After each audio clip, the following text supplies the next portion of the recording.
hooked in with that person. They want you.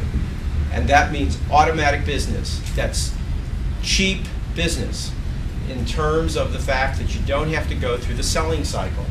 And there was a survey that I read that said for every 5% additional retention of business, there's 85% additional profit.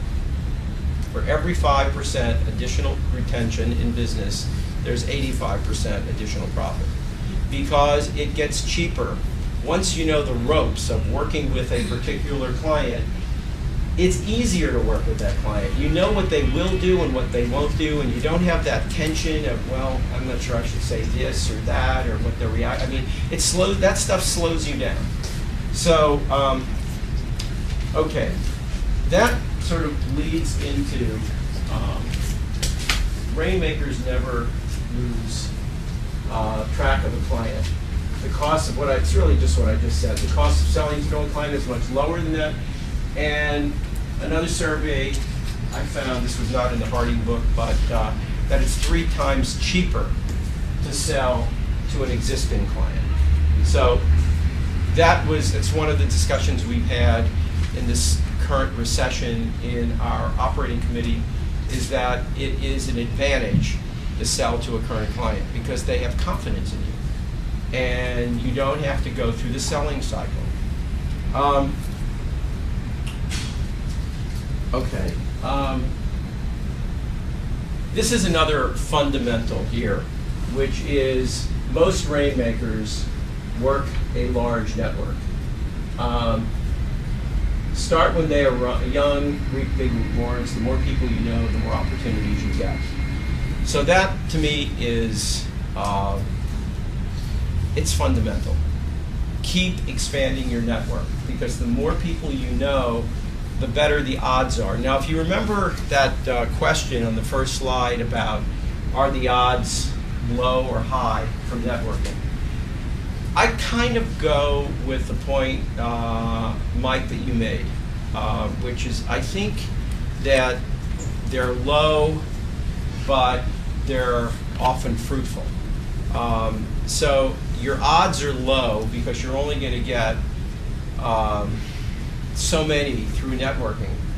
But some of the biggest pieces of business that I've been able to attract to the firm have come from networking.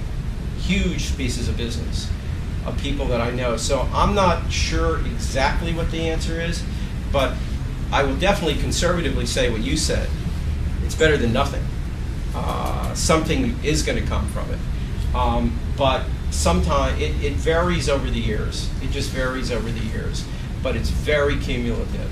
So I sort of go with this, start when they're young, reap big rewards later. I think that is what the reality is. Start when they're, so if you start now and you start building your network, you're going to get a much better result 5 years from now than if you wait 5 years to start. And you know, people always say, well, when can you get time for this? You know, well, it's like everything. You have to make time for it. If it's important to you to become a rainmaker, then you have to make the time for it. You have to put it on your schedule. Fundamental, the more people you know, the more opportunities you get. Let's look at this. I began to develop business early when I was an associate. I learned that the best source of business was existing clients. I developed relationships with people at my level at companies where we were already doing work. As they moved up the corporate ladder and as I moved up the firm ladder, I developed the trust and relationship that resulted in them calling me when they had legal matters. Some moved to other companies and would call me. This is kind of a repeat of what we heard before, but I still thought it was a reinforcement of this particular point. The more people you know, the more opportunities you get because they continue to move up. So, live example. I went to I've gone to so many parties where there are right people and nothing can happen. But one day, I went to tell you a story of a current client here. We do a lot of work in health for Shearing Plow and Merck. And I went to a party, the Arthur Page Society. Now that's a right people place because they're all heads of corporate communications from the Fortune 500 group of companies, and people form clusters in when there are cocktail parties. You get 3 and 4 people together. So you have to know how to break a cluster. And that takes guts. Some people just walk away from it. You have to invade a cluster. That's what I've learned. And you just walk up into the cluster and you introduce yourself. That takes guts to do that because most people, it really doesn't matter because these people are just standing there shooting the breeze, so what the hell difference does it make? But the thing is most people shy away from doing it. So I walked into and I know you have to do this. And it's not always pleasant, but once you're in the cluster, you're in the conversation. So, you know, you've done it. And that conversation may or may not lead anywhere, but I started talking to a guy who I was standing next to who turned out to be the assistant to the chairman of Shearing Plow. And he was responsible for all of corporate communications. And he and I got into a discussion about whatever. And the next thing we knew, we were talking business. And the next thing I was talking about was how great our health group is and what phenomenal leadership we have and talent and all that. The guy and I continued talking. We ended up sitting next to each other for dinner. And the next thing that happened was we decided to meet for breakfast. And then we had a breakfast with Gil. And boom, we got a huge client there. That's a success story. And there are many that I've been to where it wasn't successful. But the breaking of the cluster is very, very critical when you go into a cocktail party. Or if you're going into a dinner where there are a group of people sitting around a table like this, you don't know who you're sitting next to until the evening unfolds. Sometimes they're the right people, sometimes they're not the right people. But you just engage. And one thing leads to another, and sometimes you discover that the right person is sitting at the opposite end from you.